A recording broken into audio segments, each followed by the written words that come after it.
మనం ఉంటాం ఎప్పుడో పోతాం ఎప్పుడో మనకు కూడా తెలియదు.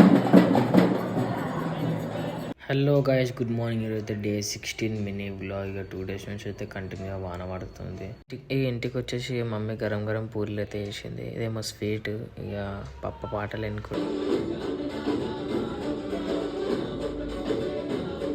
మనం ఉంటాం ఎప్పుడో పోతాం ఎప్పుడో మనకు కూడా తెలియదు కానీ లైఫ్లో అయితే ఒక్కోసారి ఇట్లా అడ్వెంచర్ రెడీ చేయాలి.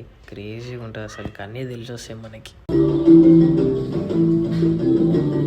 ఇక మళ్ళీ ఇంత వానలో అయితే బయటికి అయితే వెళ్ళినండి. ఇక చెల్లెని తీసుకురానికి కాలేజ్ కాడికి నుంచి 10 నిమిషాలల్లో ఇక ఎంత పచ్చిగా అయిపోయాను నేను. చూడరి, ఒక 10 minutesలో మొత్తం బట్టలన్నీ పచ్చి.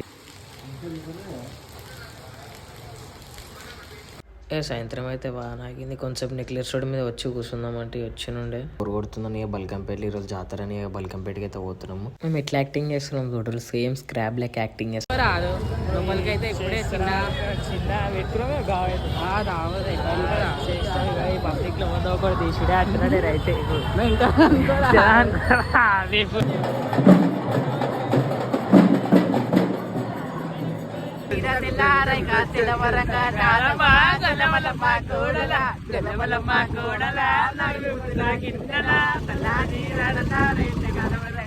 ఇంటికి రాగానే మళ్ళా స్టార్ట్ అయింది వాన. ఫుల్ అంటే ఫుల్ పడుతుంది. డిన్నర్ చేసేసి వండుకోనండి. బయటికి ఏడికి పోలేదు, ఫుల్ వాన పడుతుంది.